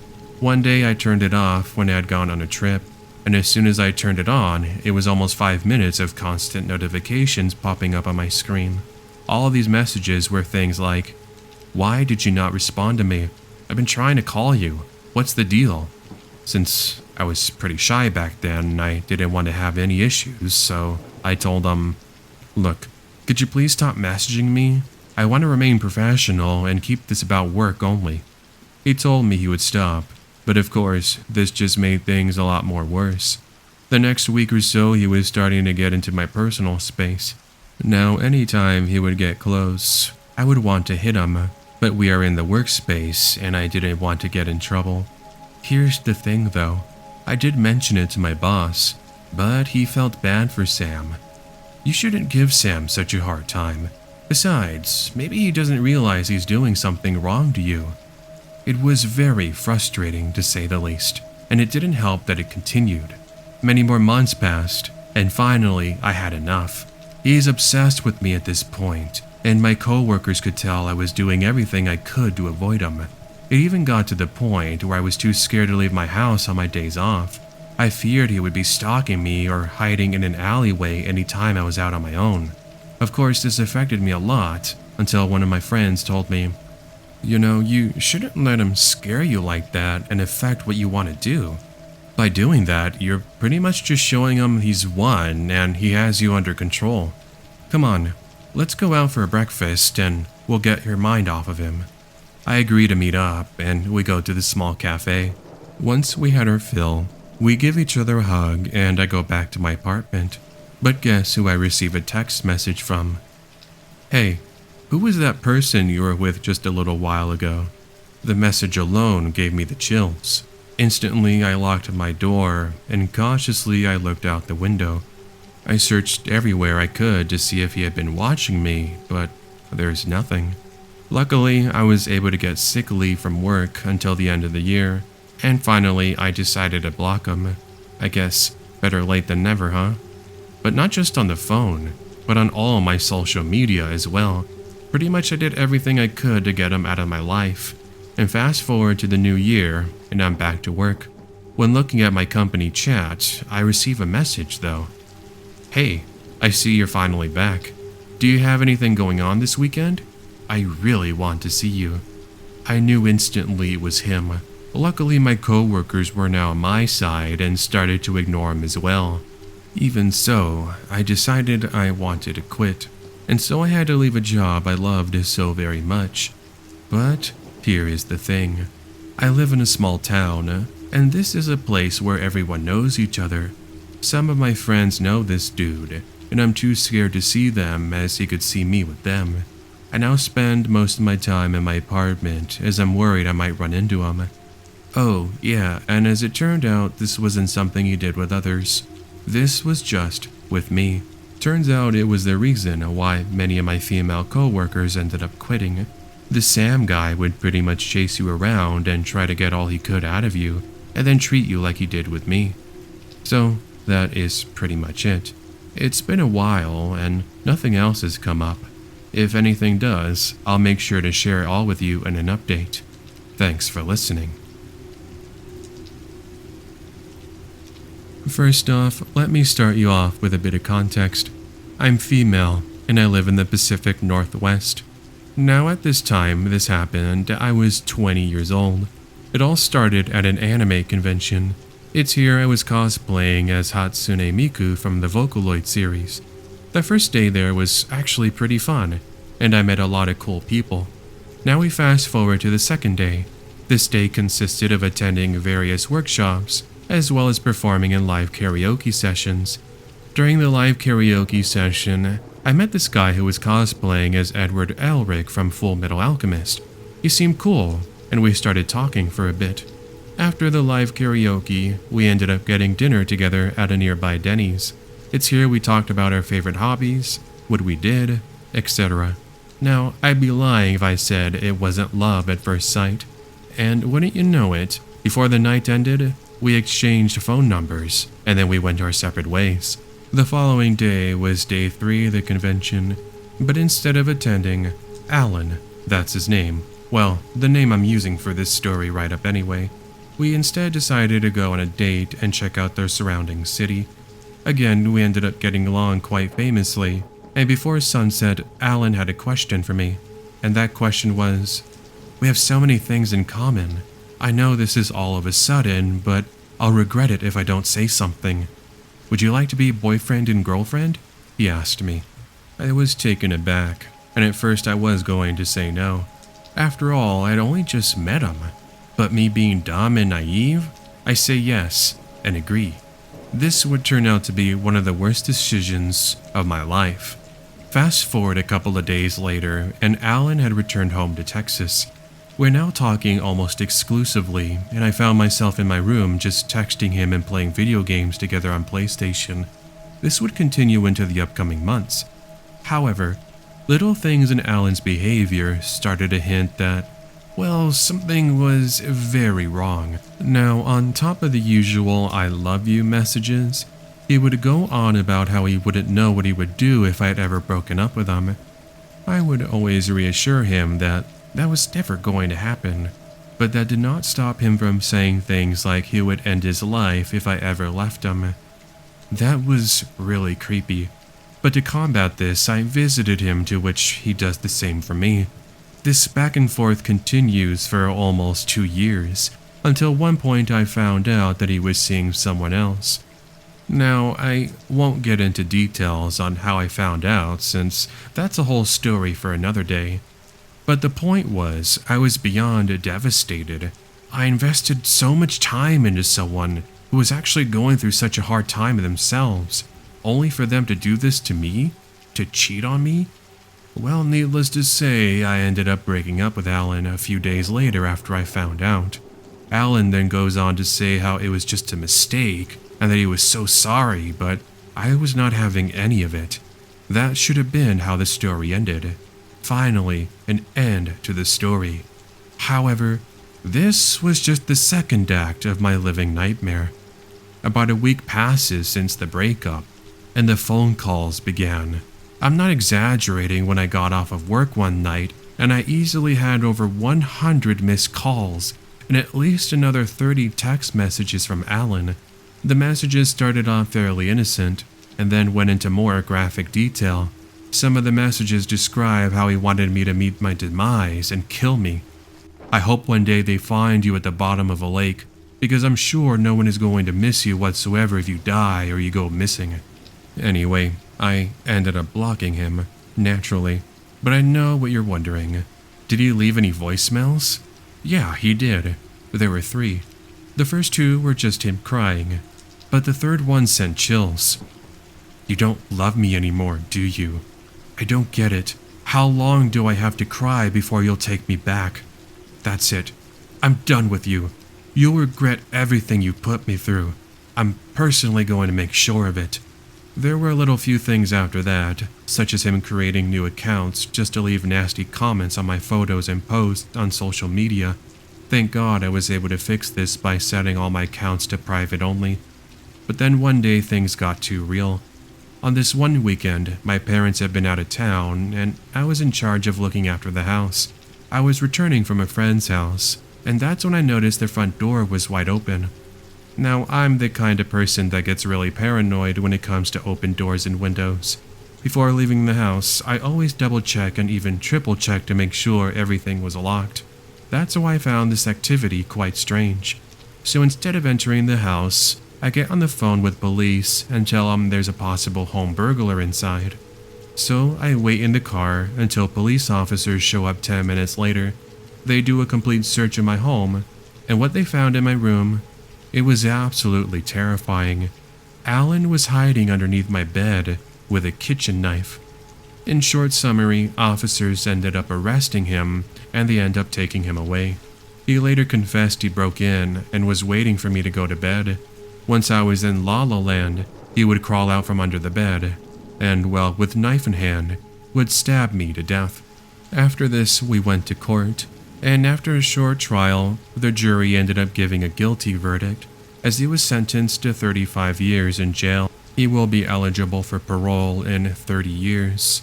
Now it's been about a year since he was arrested, and I have since moved out of state, where I live over 10 hours away from him.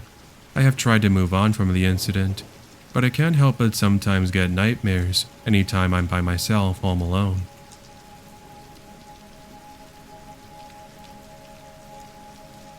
Okay, so this one doesn't have to deal with an ex-girlfriend or an ex-boyfriend per se, but I thought it was too good not to include it. Back in 2006, when I was 18, I had this friend who we will call Cameron. Cameron and I started off like best buddies. I remember all the days at lunch that we would play Mario Kart on our Nintendo DS, and we would talk about video games. But then Cameron started to like me. I was a pretty shy girl back then, so I felt pretty awkward with his advances. I reminded him that I wasn't really interested in being a couple, or even dating at all, but this in turn doesn't sit well with him. Why don't you want to be my girlfriend? What do I have to do to prove myself? Come on, you aren't seeing anyone else. Nothing would change. We would just be boyfriend and girlfriend, and we would be way happier together.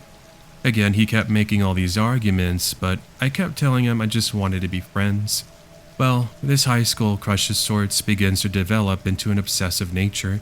Even though we weren't official, he kept telling his friends I was his one and only, and that we had gone all the way, if you know what I mean. I was so pissed off with him that I pretty much ignored him, and I did all I could not to see him anymore. But this did not stop him from messaging me, to which I had no choice but to block him. As the days passed, he began to follow me home. I in turn told my parents, and this seemed to have worked. That is until one evening when I was home alone. I had just stepped out of the shower, and I was heading back to my room to change and watch some TV. This is when I noticed something. As I entered, I saw that the window was wide open, but this was weird because it was closed 20 minutes prior. Well, guess what I hear next? Noise in the closet. Moments later, Cameron jumps out, and I wish I was joking about this. I pretty much run out of the house, still in my bathrobe, and run across the street where there were some neighbors enjoying a barbecue. Well, they see what's going on, and the dad named John, who is a Marine veteran, heads over to my house, where he finds Cameron hiding underneath my bed. He got a pretty good talking to. Now, I don't know what my neighbor John told Cameron, but Cameron never bothered me ever again. So, thank you, neighbor. You are the best.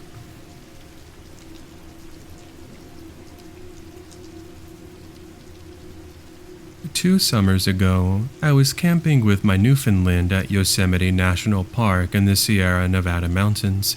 It was a nice location, and I was about a quarter of a mile from a parking spot where other families had been camping. Of course, I could have chosen to be with all the nearby families, but I preferred being on my own. So my newfie and I are sitting around our campfire, and it's around 7 p.m. That's when all of a sudden she starts growling. Soon thereafter, a man steps out of the wilderness, and he has an axe. "Hey, don't mind me. I'm just out for an evening walk. Carry on." I wouldn't have minded him if it wasn't for a couple of things. For one, what was up with the axe? And two, why did he speak as if he had just finished hanging out with his friends at the bar? I wasn't sure, but my dog never broke eye contact as he stumbled back into the woods, and I no longer heard him. Now, this should have been my first sign to just get up and leave, but for whatever reason, I convinced myself he was just some fellow camper trying to play a prank on campgoers. Being naive this evening was, however, going to lead me to having to deal with one of the more frightening moments of my life. Fast forward to around 11 p.m., and I'm waking up to my dog letting out a low growling sound. Now, thinking maybe she had to use the restroom or something, I crawl over to the zipper. But here's the deal. When I go for the zipper, it starts opening by itself. My dog is now up and alert, as we're now face to face with a person responsible. It's dark, but I can make out enough details to see it is someone in a hoodie. It doesn't take more than a few seconds for my newfie to charge at him, and the dude takes off running. Once the coast was clear, I crawl out of my tent, but only for my hand to touch an axe. Something was familiar, and then I remembered it. It looked just like the one the man from earlier was carrying. I later assumed, or better yet, I should say, determined that he had been stalking my tent and was trying to get in to do God knows what to me. How he had completely forgotten about my dog, though, I don't know. But if it wasn't for her being there with me and waking me up, he could have done so many different things. Anyway, we both run over to the nearby families who had still been awake, and I explained the encounter from earlier to them. They told me they hadn't seen him, and that none of them were walking around in the middle of the woods. They did, however, tell me that I was more than welcome to camp alongside them, to which I end up doing. As for the stranger, he never returned, and we never found out who he was.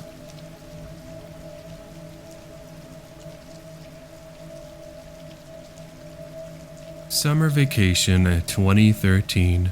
How I remember it very well. Not so much for the fun in the sun, but more so for the creeper I had to deal with. Allow me to take you back with me, as we relive what I had to go through those many years ago.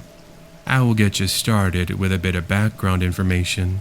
I'm female, and I had just turned 18 years old, and I just started working at a local coffee shop. Since I had a break from school, I wanted to spend summer vacation saving up money so I could use it for the new college semester. I started working, and the first month went well. I learned the basics of brewing coffee, as well as handling the cash register. One day I had the day off, and I decided to go into the coffee shop to get some reading done. I was trying to get into photography, and had just purchased a book that goes over it.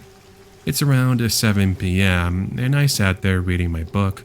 My coworker, who we will call Jaden, had made me some cookies and even made me a coffee to go along with my reading session. At some point, this man, who I want to say looked like a college student, steps into the store and immediately takes a look over at me and waves. I look up and smile back, thinking he was just being friendly or something. Now, out of all the tables, he comes over to me and wants to know if he can sit here. I said sure, and he takes a seat. I figured since he had a laptop with him, he would work on whatever he has. Strange to want to sit next to a complete stranger, but he seemed pretty nice. He was average build, about 6 foot, 180 pounds, in his 20s with slicked back blonde hair and some stubble. He ended up introducing himself as Steve, and he goes on to compliment my sweater, and I ended up saying thank you. Little did I know this kind gesture was about to lead to the worst summer of my life. Just like something out of Romeo and Juliet, we started talking from there on afterward. I'd just gone through a bad breakup a few months ago, and I was looking at moving on. I wasn't looking for a rebound. I just really wanted to start dating others. Anyway, we would talk and hang out, and a couple of weeks later we became a couple. Then I ended up finding out he had been seeing someone else toward the end of August, but that's not the scary part I want to get to just yet. He goes on to tell me how he was sorry and that it was an honest mistake, saying that he wanted to marry me and would do anything to have me back. Then it started to get weird. He texted me on, and one evening he said that if I didn't respond or go back to him, he was going to kill himself. I blocked him right there and then afterward and told the police. They check up on him, but of course he was just saying that to try and get my attention and earn my trust. Fast forward to the middle of September, and we are nearing summer's end. It's the last day of summer vacation, and I was spending this final evening drawing and listening to music. Luckily, since I didn't have class until 2 p.m. the next day, I decided to stay up later than normal. As another note, I was home alone as my parents had been out of town. Anyway, there I sat in my room drawing some birds. That's when I started to hear light tapping on the window next to me. The only reason I'd heard it was because the song was ending and there was a gap between the next track and there was silence. Sure enough, it sounded like someone was trying to get my attention. Anxiously, I get out of my chair and I start tiptoeing over to the curtains. As soon as I open it, all I'm able to see is a shadow run off into the night. Creepy, but I know the neighborhood kids like to pull pranks on the neighbors from time to time. I call the parents of some mischievous kids and mention how they need to tell their kids to go to bed. After all, it's around 10 p.m. They should be in bed. However, the mom I ended up calling tells me their kids were already fast asleep. Well, okay, so another neighbor perhaps? I call a couple more, but they all claim it was neither, nor their kids at all. I'm slightly paranoid at this point, but just in case I call the police and have them do a search of my property. As expected, they did not find anyone, but do tell me to call back in case something happens. Moving on to around 3 a.m., I was in bed fast asleep, and that's when I hear a loud crash in the kitchen. I immediately jump up from my dream, fearing perhaps the house might be shaking from an earthquake or something. However, I am able to hear someone stumbling before hearing an audible, "Ugh." I froze. Someone had broken into my house. I lock the door and go to pushing a chair to try and block the doorknob. From there, I'm on the line with police explaining what's happening. "Hello? I need police here immediately. Someone's in my house. I just heard the glass in the kitchen break." "Okay, stay where you are and lock yourself in the room. We're sending officers right now." Well, imagine my surprise when I'm able to see the shadow of footsteps at the door. I had a nightlight in the hallway which was now lighting whoever was standing there. My heart is racing at 1,000,000 miles an hour as I can hear the person begin to move the door. That's before the kicking began. I'm now holding onto a golf club I keep under my bed, and I'm sweating and shaking thinking someone's about to get in and kill me. Then that's when I hear it. "Open up, Emily. We need to talk." I recognized the voice. It was Steve. "You're going to open the door for me, and we're going to my place, whether you like it or not." I tell him I already called the cops and was on the line with dispatch. He doesn't seem to care and continues kicking at the door. But just when I think it's about to come down, I hear police officers yelling at him to drop it. I wasn't sure what they meant by drop it until the coast was clear. Turns out he grabbed one of the knives from the sink, and what he had planned to do with it is anyone's guess, but perhaps he was going to use it to try and stab me. He was taken in and was locked up soon after that. Turns out this wasn't the first time he had stalked someone though. In fact, he had quite a record on him. Anyway, it's been 6 years and I've since moved on. I'm now engaged, and I just recently graduated from the University of Arizona. As for Steve, I have not heard what else happened with him, but I just hope he learned his lesson, and he got some serious professional help, or he's still locked up in jail. In order for me to properly begin my story, I gotta start you off with a little bit of background context. Let me take you back to around 1997. I'm male, by the way, and I just turned 18 years old.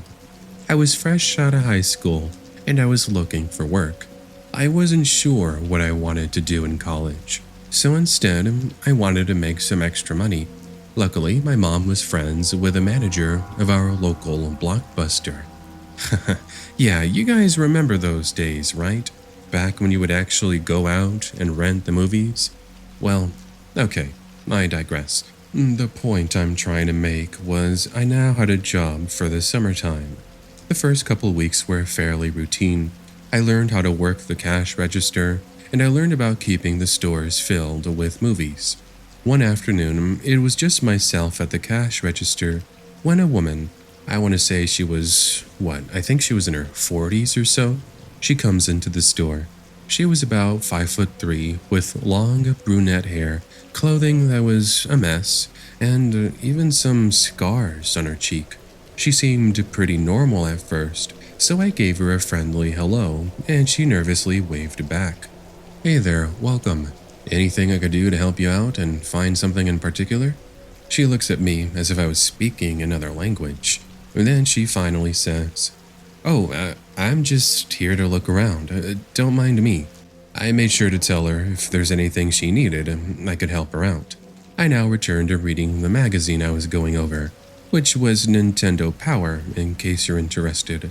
I only remember that detail because I had a subscription for Nintendo Power. 10 minutes go by, and I haven't seen any signs of the lady. I give it another 10 minutes, and now I'm starting to get a bit suspicious.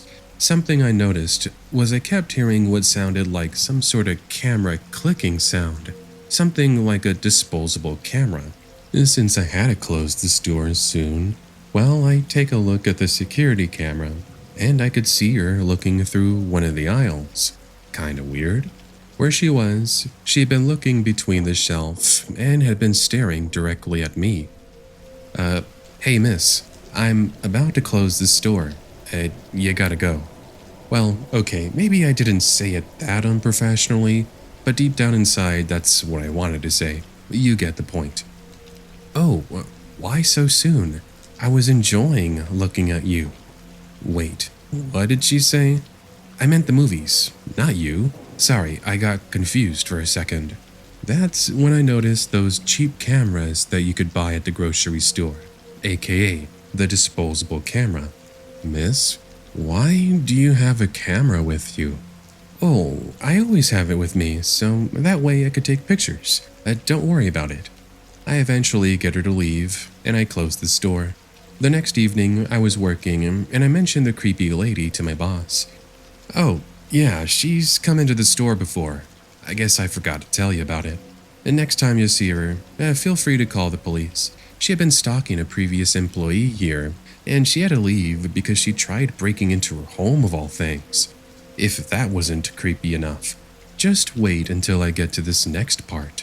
You see, that same evening, I was actually working alone again, which figures as much, and again, I'm closing. Now, before leaving, I decided to head into the back alleyway, so that way I could throw away some of the trash that we had. I started hearing footsteps approaching down the alleyway, and I happened to look over. It's the strange lady from the other night. "Oh, hey, good evening. Nice night out here, am I right?" Yeah, it is. Would it be okay if I went into the store to spend some time with you?" "Sorry, miss, but I really need to close the store. I gotta get home." What she says next, still to this day, it shocks me. "Why do you have to play so hard to get? Don't you want to get to know me better?" She then takes out a knife, which obviously sends chills down my spine. "I'll show you why it's not a good idea to ignore me." That's what she said. Her words, not mine. I book it into the store where, obviously I hit the alarm. Luckily, this back door locks itself once it's closed, and there was no way she was going to get in. Police officers showed up less than 10 minutes later, but she was already gone. I made sure to give them a description, and she never did show up to the store again. But she did manage to find my home of all things. Yeah, I'm not joking. One night, my parents and I had gone over to our neighbor's house for dinner. I happened to look out the window, and well, I could see somebody going through our mailbox on our front porch. They were hard to see at first, but when our front porch lights turned on, you could actually see a woman trying to open our living room window. We called the police, and they showed up about 5 minutes later. They find the lady hiding in my dad's shed, and she's got a hold of one of my dad's hatchets. Yeah, it was the same lady from Blockbuster, and she had found out where I lived. Thankfully, that was the last I ever heard from her. So, anyway, that's my story with the creepy Blockbuster stalker. Oh, yeah, and before I forget to mention this next part, there was actually a reason why she was going through my mailbox. There were pictures of me that were taken inside the Blockbuster. I was right. She had been taking photos of me. Alongside it were various love notes about how she would do anything to be with me. With that, she also said that she would make sure that nobody interfered with her plans. It's safe to say that those plans weren't exactly innocent. I've since moved on, but I figured I'd share this story with the Creepy Fox as an exclusive story for you all. Thanks for listening. Hey guys, it's Caesar here. Little secret ending for y'all here today. I just really wanted to just go ahead and just take some time here at the end of the video just to say thank you so much for watching the videos. I know it's been kind of a dry spell, if you will, in these past months. This month of April, I was able to get out a few videos for you guys. These were primarily just remasters of old episodes where the audio wasn't that great.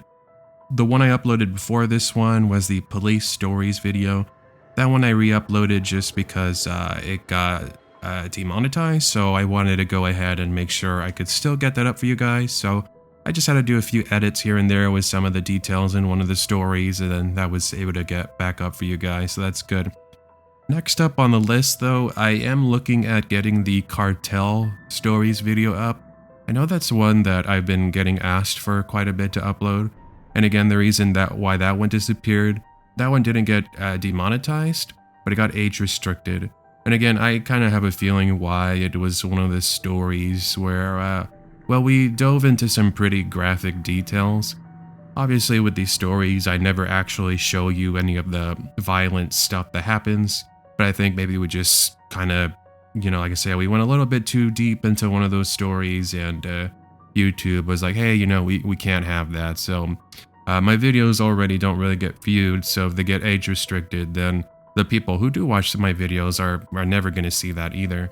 But yeah, I just wanted to kind of quickly tell you guys about the production of this video. This one was an interesting one. So the stories you heard today were from really, really old videos. And I was originally going to just upload them with the original audio, but because I am doing remasters of the videos where I'm not just simply just re-uploading the videos, where I'm doing a full-on just complete re-recording of the story content with a brand new microphone. Back then the videos didn't have any like rain or music, so I've now added that. And then also the visuals which you got today. Today I was able to play a game called Miside. It's a game I've been wanting to actually play for a while. It's been out for a couple of years now, and as you guys, for those that do watch the screen, you can kind of get an idea what the game is. It's when you first play it, and this was something my friends told me, they're like, yeah, if you're gonna play the game for like a video, try not to look up too much on it so that we can kind of get surprised. And boy oh boy was I surprised. It starts off as like this cutesy looking game, and as you start to progress, like little things here and there start to change, and then it basically turns into this psychological horror kind of game. And towards the end, yeah, it gets pretty intense, that's for sure. There's some parts I had to cut because I'm not sure YouTube would have allowed me to show some of the stuff in the game, which, hey, again, I had to work with YouTube's rules. They're not my rules. But if you're into that sort of like psychological horror kind of thing and you kind of enjoyed what you saw, then, you can make sure to check it out. It's available on Steam. This isn't sponsored or anything. It's just like if you enjoy these sorts of videos or video games, like definitely go check that out. As for the upload schedule coming up after this, like I said, I'm uploading this video. I'm recording this message April 26th. It's Sunday, 6:48 p.m. I'm going to be uploading this either tonight or tomorrow, so just one last video for the month of April. And then for upcoming, again, I'm still kind of stuck on what I want to do. It's either I wait for subscribers to share their stories, but I'm not really sure I want to do that just because, as you guys have seen, I mean, I went almost 4 months without uploading anything. So that's why I was like, I have to do something. So it's either that or like I said, I go to some really old videos, or actually I even have some that I never released. It's just the audio doesn't sound good. And I would just basically do what I did today, where I re-record the stories with a brand new audio, with a brand new microphone equipment. I add the music, the sound effects, the visuals and all that, and that way I can kind of present that to you guys. Especially, like I said, those episodes where I never actually did release, they kind of just been stuck on my hard drive. I can definitely do that. But yeah, that's pretty much it. Again, I want to get some new episodes out for you guys. It's going to be all dependent on subscriber submissions. But for now, and like I said, I'll most likely just kind of stick to remastering stuff and kind of getting you guys some videos like that in the meantime. If there's any other videos you'd like me to upload, I can definitely do that as well. I did mention that in the outro of the last video, which is the police stories video. I could do vlogs, I can do Q&As, I can do video game commentaries, and this would, of course, it wouldn't like take over what I'm doing, but they would kind of act as like filler episodes, as you will. In the meantime, we kind of prepare for new episodes. But like I said, if you have any ideas, let me know. But anyway, that is gonna go ahead and do it for today. Thanks guys for watching today's video. Bye.